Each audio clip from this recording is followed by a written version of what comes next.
Hello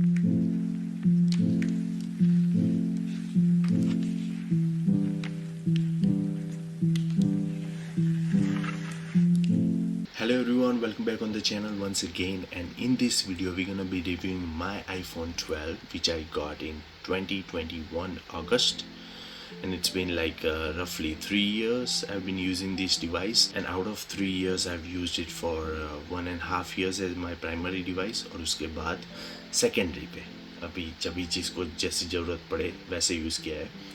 तो रगड़ भी यूज़ हुआ है, प्रोफेशनली भी यूज़ हुआ है। तो इन दिस वीडियो इसका पूरा इन डेप्थ रिव्यू आएगा। जब भी हमने इसको बाय किया था तब इसकी प्राइस थी 82,000 रुपीज़ इंडियन रुपीज़, और उसके बाद हमने GST वगैरह रिबेट लिया तो इसकी प्राइस काफ़ी हद तक 10,000 या 11,000 तक कम हो। अगर आपको ऐसे फ़ोन चाहिए तो अगर कंडीशन अच्छी है तो शुड यू बाय इट और not. So this is the main reason why I'm making this video.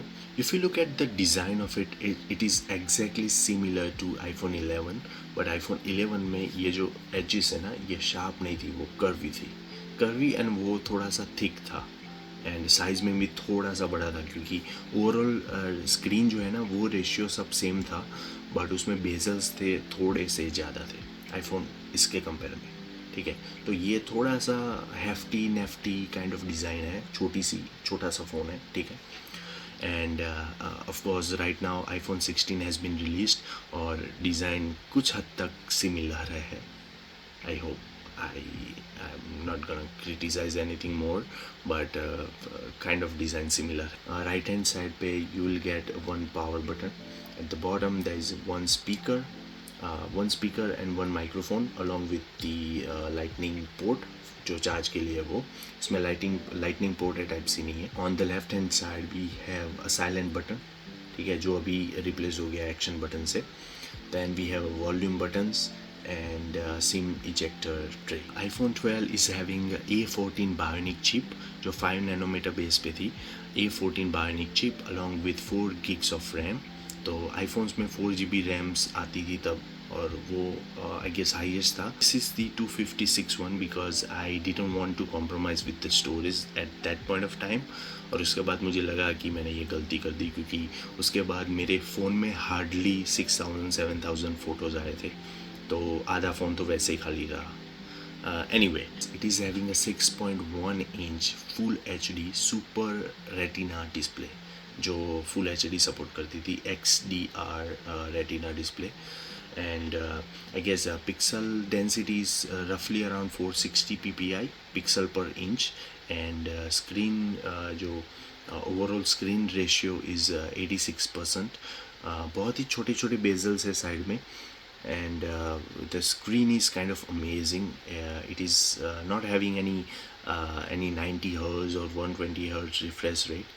It is having just a 60 fps refresh rate. In terms of software, I got iOS 14 when I unboxed the device, when I started using it, and Apple is saying that it is upgradable to iOS 18, तो जो अभी latest में आया है, but I haven't done it yet because I know मैंने iPhones use किए हैं, even Android में भी काफ़ी हद तक सिमिलर चीज़ें होती है, बट आईफोन में बहुत ज़्यादा होता है। अगर ये डिवाइस iOS 14 या 15 के साथ आया है and you are upgrading to its maximum supportive software, then your phone gonna be a garbage. You have to throw it out because the performance will not be there. It will lag each and every time. The battery drop will be, तो मैंने इसको update नहीं किया क्योंकि मुझे उसने need नहीं हुई। Now let's talk about the camera quality of this device, and camera quality मैंने कई टाइम से चेक करते आया हूँ कि डिग्रेड होती है नहीं होती, बट इसकी जो कैमरा क्वालिटी है, जो अभी के रिसेंटली रिलीज स्मार्टफोन है जैसे Pixel 8 है, फिर गैलेक्सी फ्लिप 6 है, उसके कंपेयर में थोड़ी बहुत हद तक compete करता है।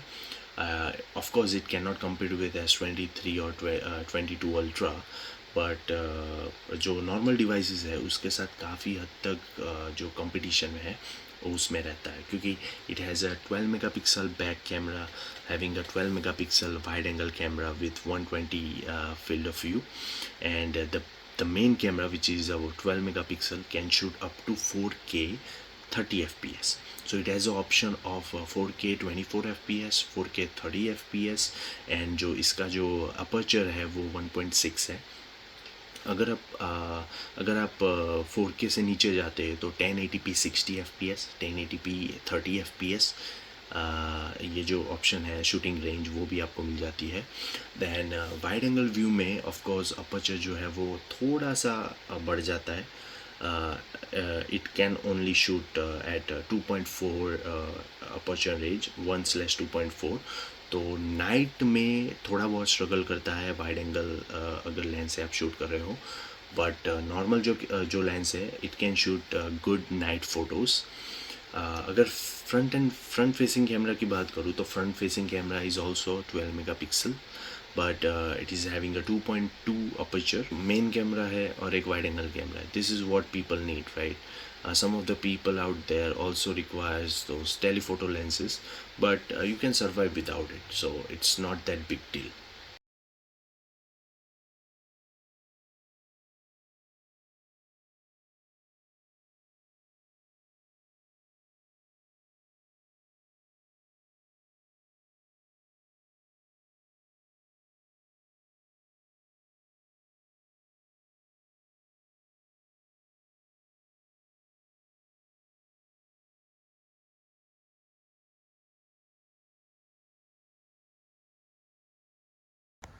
Okay, so currently I'm shooting in full HD 30 fps. Let me shift the phone, not the camera. So currently I'm shooting with back facing camera in HD, full HD 30 fps. It can go up to 4K 30 fps. So this is what the quality exposure looks like. So if I turn on the wide angle camera तो इतना wide maximum जाता है, ठीक है. तो blogging वगैरह में अच्छे से काम आएगा. थोड़ा सा डिस्टेंस दूर हो जाएगा तो ऑडियो का जो है वो इशू शायद. Okay, so currently it is shooting in 4K 30 fps from front facing camera. So front में और back में दोनों में 4K 30 fps का support है. And currently my hands are shaking. So अभी इसका जो स्टेबलाइजेशन है वो मुझे देखना पड़ेगा. बैक फेसिंग में बहुत ही अच्छा आ रहा है, फ्रंट फेसिंग में देखता है. और एक्सपोजर, कलर टोन्स, यह है रियलिटी इसकी. Let's talk about the performance of this device day-to-day usage as well as gaming. So currently the phone is on 15.3 iOS update of opening the applications as well as running the game on high performance mode. Everything works buttery smooth. I haven't faced any lag yet. अगर इसको आप upgrade करते हो iOS 17 या 18 में, then of course you're gonna face those lags and jittery effects. But as of now the phone is snappier. हर एक application को फटाफट ओपन करता है, कोई दिक्कत नहीं है. स्नैपी है, वेरी वेरी फास्ट है, और response time is very very nice. In performance I need to give like a 8 out of 10. Extremely amazing. Downfall of this device, and that would be a battery life. When I got the device first in hand into 2021, the battery life was amazing. ठीक है, 6 या 8 महीने तक amazing battery life रही. उसके बाद जो 100% जो बैटरी कैपेसिटी थी उससे गिर के ये 92 या 93 तक आई. तब तक बैटरी लाइफ अच्छी चल रही थी, बट उसके बाद जब भी क्लोज टू 90 गई उसके बाद इसकी बैटरी लाइफ ख़राब होने लगी, बहुत ही तेज़ी से गिरने लगी, और अभी भी ये तेज़ी से ही गिर रही है. If I use for gaming तो ये तो फिर आप बैटरी देखते रहो और 1-1, 2-2, 3-3% ये गिरती रहती है. So in terms of battery life I would say it's not that effective. और मुझे लगा कि आईफोन के जो बैटरी का जो परसेंटेज दिखा रहा है बैटरी लाइफ, जो 100% से गिर के 89 या 90 जो भी जाती है अपने यूसेज के हिसाब से, उसमें कुछ प्रॉब्लम है. क्योंकि मुझे ऐसा लग रहा है, क्योंकि जो 10% का ड्रॉप जो हुआ है ना 100 से 89, अभी battery let me show you where am I right now. currently my battery health is at 88%. So जो 12% का जो ड्रॉप हुआ है ना, वो 12% का जो डिफरेंस है उसके हिसाब से बैटरी का परफॉर्मेंस काफ़ी गिरा है. दैट मीन्स ये जो 88 है उसका अगर 60 या 70 चला जाए, that means you have to throw the phone और you have to replace the. Again the battery capacity is like 2815 milliampere and it also support the wireless charging और also supports the fast charging as well. तो Apple का जो fast charger था वो मैंने लिया था जो 20 वाट का था, and that charges this device very quickly. और ये डिवाइस जो है ना वो 15 वाट जो मैक्सएफ चार्जर है या फिर कोई भी वायरलेस चार्जर है उसके साथ भी चार्ज होता है, और वो भी काफ़ी इफेक्टिव और फास्ट तरीके से होता है.